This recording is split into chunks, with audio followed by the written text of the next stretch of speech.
Je suis extrêmement superstitieux. Et parfois, ça m'arrive de passer sous une échelle pour voir s'il m'arrive quelque chose. Le chiffre 3, par exemple. Quand je joue au loto, même moi, je joue le 3 du mois sur un mois, qui est un multiple de 3. Quand j'étais plus petite, un peu, ouais. Si j'avais écrit avec un stylo particulier pour un contrôle et que j'avais une bonne note, je réutilisais en général le bon stylo. Non, on n'est pas superstitieux. Et je m'en tape complet, vous voyez. Je fais pas de rite, je crois pas du tout au chat noir. C'est comme ça, c'est le hasard et c'est pas voulu par une destinée quelconque. Donc Marseille 13, donc on peut pas être superstitieux, c'est pas possible. Donc après je passe sous des échelles, sous des échafaudages, aucun problème, il m'est jamais rien arrivé. Donc quand le chat noir il traverse, je l'écrase. Voilà, c'était incroyable ce téléspectateur dans la rue ou cette femme qui disait de toute façon moi je fais exprès de passer sous une échelle pour voir si ça va me porter malheur. Je trouve ça incroyable. Margot, 2 mots et il y en a quelqu'un en ligne. En fait, par exemple, là, juste pour revenir sur l'origine du chat noir, ça remonte justement à l'Égypte antique. Et en fait, les chats noirs étaient ceux qui accompagnaient les sorciers ou les malfaisants. Donc du coup, on associe le chat noir à cette malédiction. Oui, les sorcières qu'on a brûlées pour bien d'autres raisons pendant des siècles. J'ai quelqu'un en ligne, bonjour.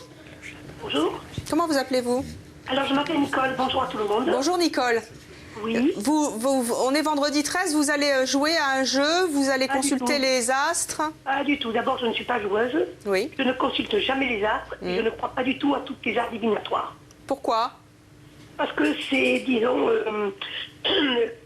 une exploitation de la bêtise humaine. Alors, est-ce que vous n'avez pas des petits trucs pour faire fructifier vos capitales de chance? Est-ce que vous vous dites pas, tiens, ce matin, si je mets telle robe, ça me portait chance? Il n'y a pas des trucs... Non. Non? Non. Ou il y a des trucs qui vous portent malchance? On se le fait soi-même avec un peu de logique. Si vous marchez sur un trottoir, que vous voyez un trou en face de vous, la logique, c'est de passer sur notre trottoir. Oui. Vous avez fait de l'avenir, là. Vous avez fait de la divination. Parce que si vous aviez continué tout droit, vous seriez tombé. Donc votre solution, en gros, pour faire fructifier votre capital chance, c'est d'avoir un peu du jote, un peu de bon sens, si je comprends bien. Bien sûr, il faut être très terre à terre et logique. L'un n'empêche pas. De toute manière, je vais vous dire, tous ceux qui font des arts divinatoires, de la voyance, de l'avenir, des cartes et tout ça, ce sont des gens qui exploitent la bêtise humaine et qui en vivent. Comme vous disiez si bien tout à l'heure, ces 0800 et tout ça, quand il faut téléphoner, ça coûte une fortune. Sur les lignes téléphoniques. Il y en a un qui se les mange. Et c'est sûr que c'est un business. Mais en tout cas, là, c'est gratuit. Dans quelques instants, vous saurez si Nicolas Sarkozy et Carla Bruni vont avoir un bébé en 2010. Effectivement, il y a une chance sur 2 qu'ils en aient un. Mais nous, on va vous le dire, c'est gratuit. C'est un cadeau. Il y a une solution à tout aujourd'hui. André Gillet, vous avez entendu cette téléspectatrice qui est extrêmement... un petit peu difficile et un petit peu dure, mais... Quoi, vous la sentez mal, là? Oh, pas que du vous tout. disent les voix? La dame? Oui. Ah non, pas du tout. Ah bon?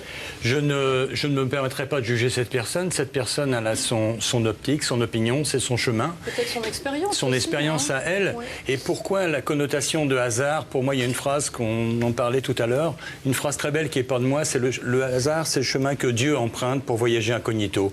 Je parle du mot Dieu sans aucune connotation religieuse aucune. Alors André pour Gillet, moi, dans toute la salle, pardon, oui. Dieu, c'est parfait, mais vous savez, ici, on est très terre à terre, très basique, non, très mais solution. Dieu, on en fait tous partie. J'entends bien. Chacun a sa propre religion.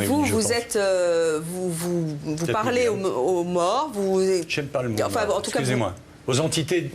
Je dirais les entités désincarnées, si vous voulez, voilà. En tout cas, vous parlez avec l'au-delà et vous aidez les médecins et la police, notamment, à rechercher les personnes disparues. Ou dans de nombreuses associations qui ont besoin, après, pour essayer de faire un deuil, si vous voulez. Quand vous avez un gamin, on vous appelle à 10h du soir, on appelle la famille à 10h ou à minuit. Et la gendarmerie, les pompiers, voilà votre enfant. Et la maman s'était disputée dans la soirée avec ce gosse. Ce gosse est parti en voiture et malheureusement décède. La maman ou le papa ou la famille sont dans un deuil désarroi, d'un tel désarroi, parce qu'ils se disent « mais je me suis disputé, il s'est suicidé ». Et on essaye c'est de ma faute. C'est de ma faute. Et on essaye de rentrer par le contact, si vous voulez, de voix, j'entends. La médiumnité, il y a différents types de médiums. Non mais vous les entendez vraiment? Oui.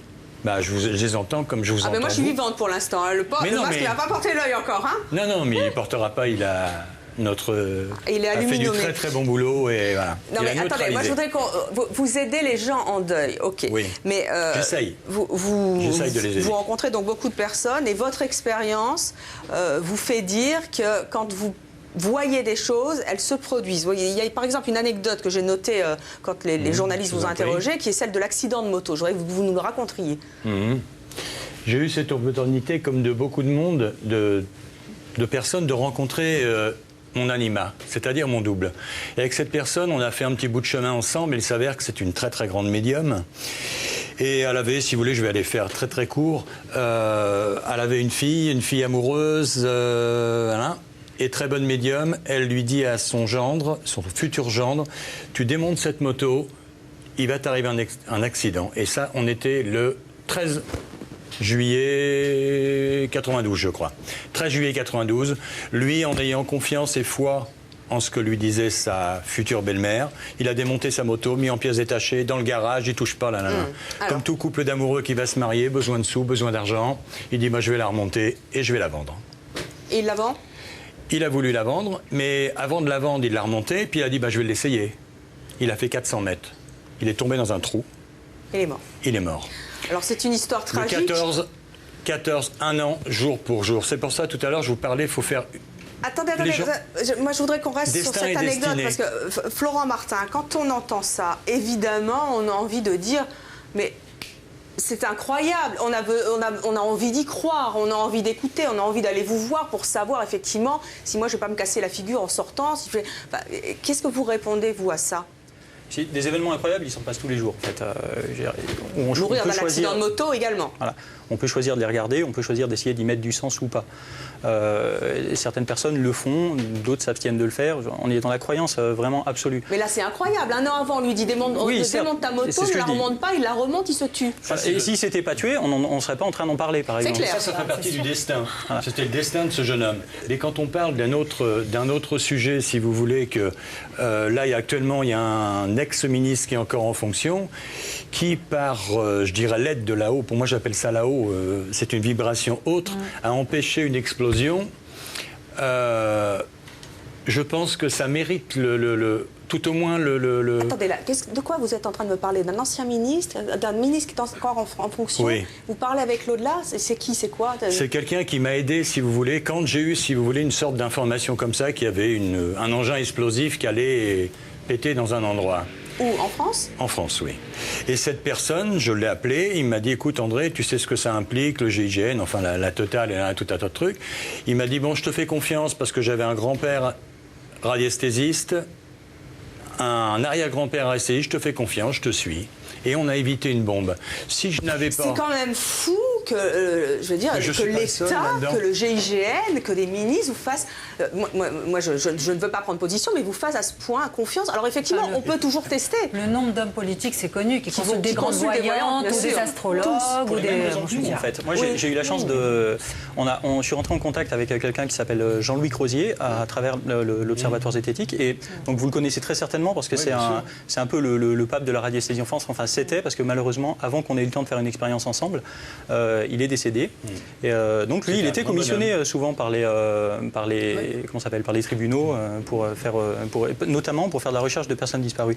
Et j'ai en vidéo en fait l'entretien qu'on a fait avec lui, et il nous disait, mais évidemment, des fois il y a plein de bon sens. Par exemple, quand il y a des gamins qui ont disparu alors qu'ils jouaient au bord du Rhône, par exemple, ou de la Saône, on les retrouve au barrage qui est en bas. Oui, donc, enfin, ça c'est le boulot des policiers. Moi j'ai envie de dire que c'est pas parce que la science n'a pas encore découvert certaines choses que ça n'existe pas. Alors, il y a des années, moi, mes parents, par exemple, ils suivaient un enseignement spirituel, ils travaillaient avec la lumière. Aujourd'hui, alors à l'époque, on disait qu'ils étaient un peu illuminés et que voilà, ils avaient perdu un peu la boussole du bon sens. Vous voulez dire quand vous dites qu'ils travaillaient avec la lumière?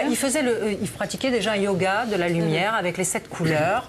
Et il se trouve qu'aujourd'hui, les scientifiques ont découvert que les 7 couleurs du prisme sont déjà liées au niveau vibration aux 7 couleurs de la gamme, que le rouge est en corrélation avec le do, que le ré à l'orange, au mi, etc. Et que chaque couleur a une vibration.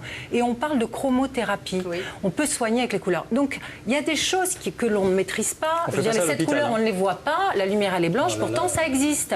Donc, il faut arrêter aussi de dire que tout ça, ça n'a pas de sens. Il y a des choses, effectivement, il y a des gens qui s'emparent de ces choses-là, de ces mystères occultes pour faire de l'argent, de l'escroquerie. Mais ce n'est pas pour autant qu'il n'y a pas quelque chose, une vraie richesse richesse derrière et qu'il n'y a pas une science ésotérique. Elle a raison, la science n'explique pas tout et c'est très important. La science n'a pas pour objectif de tout expliquer. En tout cas, il y a des choses qu'elle n'explique pas, la science, et dans ces choses qu'elle n'explique pas, elle a l'humilité de dire je ne l'explique pas. Mais en l'occurrence, il ne s'agit pas d'expliquer tous les phénomènes. Vous allez me dire justement si pour le ce sujet, mentalisme, la science l'explique, car nous avons un reportage justement sur Xavier Nicolas. Il est mentaliste, il devine les intentions des gens. Il en a fait un spectacle qui s'appelle Remue-Ménage, qui se joue actuellement au Théâtre de Nesle à Paris. Cécilia Lerrer l'a rencontré. Ce reportage a été réalisé sans trucage.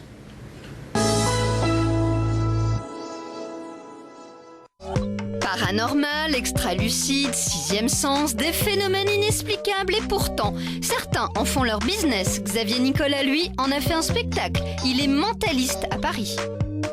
Le mentalisme, ce sont que des expériences qui sont basées sur le mental. Les gens ont pensé un truc dans leur tête et moi je rentre dans leur tête pour trouver l'information. Il y a 2 ans, Xavier a monté à Paris son 3e spectacle de mentaliste et c'est un véritable tabac. Il joue même les prolongations depuis plus de 6 mois. Mesdames, messieurs, bonsoir. Vous allez essayer de lutter mentalement contre moi, y arriverez-vous, c'est ce que nous verrons. Au programme ce soir, le gobelet dangereux. Xavier a dissimulé une grosse aiguille dans un seul des 4 gobelets. Il choisit 2 spectateurs, l'un pour mélanger les verres et l'autre pour réaliser son expérience. Xavier va-t-il réussir à deviner où se trouve l'aiguille ? Mélange bien, Julien. Lequel tu préfères? Tu l'aimes bien?